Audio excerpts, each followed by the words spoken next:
Renungan Harian Selasa 21 Maret 2023. Jadilah penurut Allah.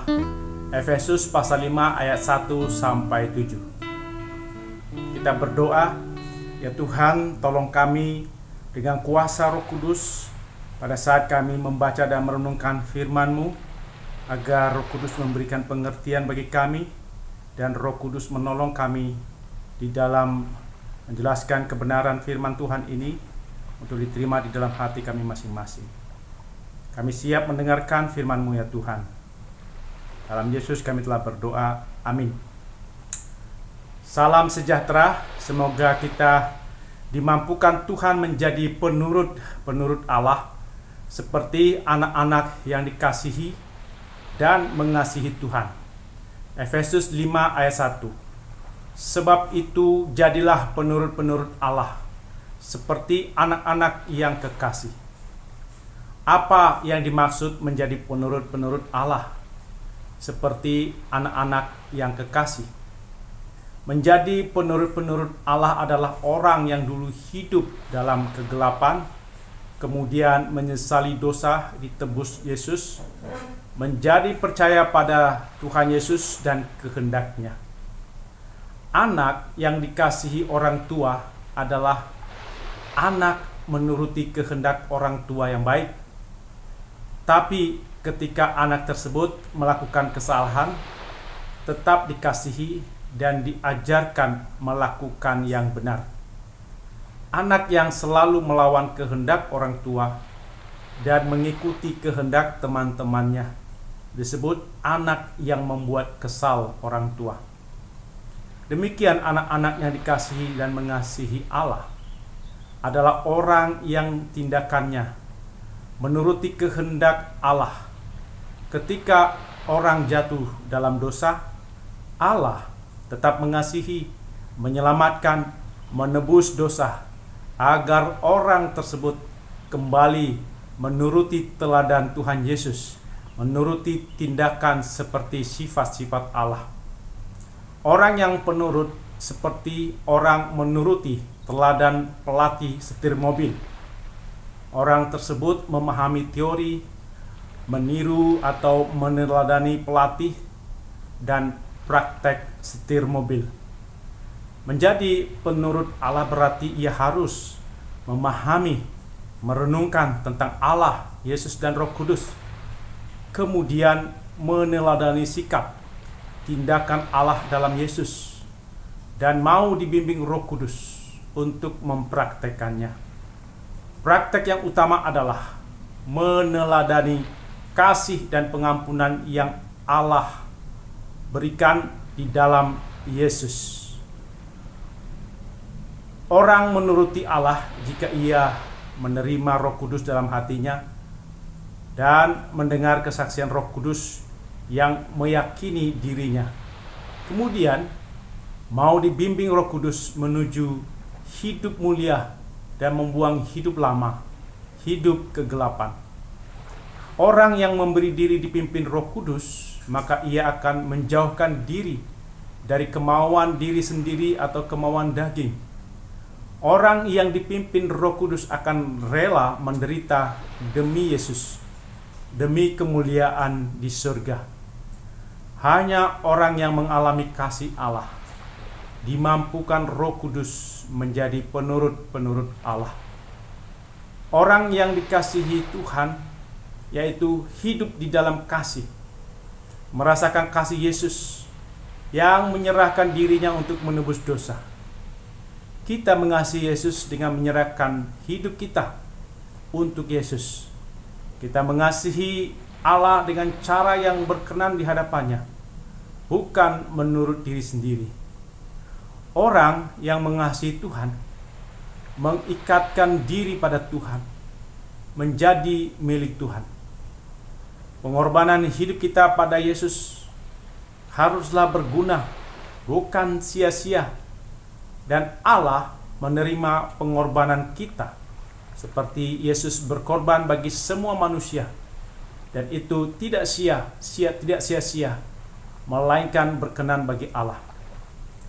Yesus berkorban dengan hidup menuruti kehendak Allah. dengan mengasihi semua manusia, tidak membedakan agama, suku, golongan, ras. Menuruti teladan Yesus berarti kita belajar terus-menerus tentang mengasihi Tuhan dengan taat padanya, mengasihi sesama dengan kasih yang berkorban. Orang yang tidak mau menjadi penurut Allah, maka ia menyerahkan hidupnya untuk memuaskan nafsu seks di luar pernikahan, serakah, memikirkan diri sendiri, tidak peduli dengan sesama, suka menggunakan perkataan kotor atau keji, perkataan yang kosong atau yang sembrono, yang tidak pantas. Ketika masih remaja, sudah terbiasa menggunakan kata-kata kotor di sekolah atau pergaulan. Setelah dewasa, menjadi orang tua, juga terbiasa menggunakan kata-kata kotor, sembrono, tidak pantas. Orang seperti ini lebih menurut kepada teman pergaulan, bukan menurut pada Allah. Walau orang rajin beribadah, tapi hatinya lebih menuruti kata-kata teman pergaulannya. Takut dikatakan oleh teman ia tidak asik kalau tidak mengucapkan kata-kata kotor, keji, kosong, dan sembrono. Seorang ibu marah kepada anak dan cucunya yang mengotori rumahnya dengan kata-kata sembrono dan tidak pantas. Ini sudah menjadi kebiasaannya.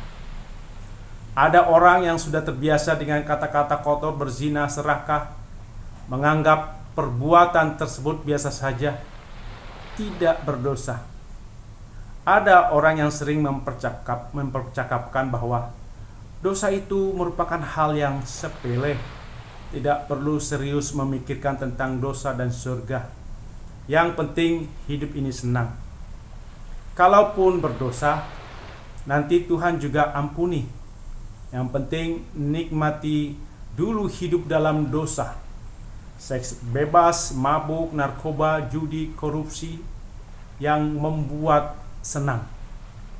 Percakapan seperti ini yang dimaksud dengan percakapan kosong, sembrono, tidak pantas. Menjadi penurut Allah berarti menuruti pikiran, perkataan, perbuatan Yesus, bahwa tubuh manusia, fisik dan jiwa dikuduskan Tuhan Yesus terus-menerus. Tubuh manusia tempat Roh Kudus, bukan tempat roh jahat. Percakapan seperti ini disebut berguna, tidak sia-sia. Percakapan yang berguna lainnya adalah tentang melakukan kasih kepada sesama, karena kita sudah dikasihi Allah, dan bagaimana berperang terhadap dosa dan tidak meremehkan dosa. Orang yang menjadi penurut Allah diminta agar tidak menuruti kebiasaan hidup lama, hidup dalam kegelapan. Menjadi penurut Allah berarti hidup dan hatinya berlimpah dengan ucapan syukur kepada Allah dalam segala hal. 1 Tesalonika 5 ayat 18. Ketika sakit, sehat, miskin, kaya, senang, susah, tenang, kacau, kita tetap menjadi penurut Allah, bersyukur pada Allah.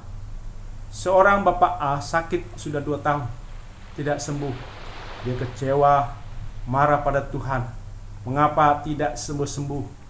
Dia hanya tidur di kamar, tidak bisa melihat atau berkegiatan di luar rumah. Dia kecewa akan hidupnya karena membandingkan hidup orang lain. Betapa nikmatnya hidup mereka yang sehat, bisa banyak berkegiatan. Ketika marah, terkadang keluar perkataan tidak senonoh pada Tuhan dan orang sekitar. Bapak ini tidak bisa mengucap syukur kepada Tuhan. Padahal 60 tahun ketika badannya sehat, tidak disyukuri. Baru 2 tahun sakit, marah pada Tuhan, tidak bersyukur atas kesehatan 60 tahun yang lalu. Bapak A tidak bersyukur atas istri dan anak yang mendampingi dengan setia dan kasih. Bapak A tidak bersyukur atas makanan, minuman, obat-obatan yang tersedia, walau sakit belum sembuh.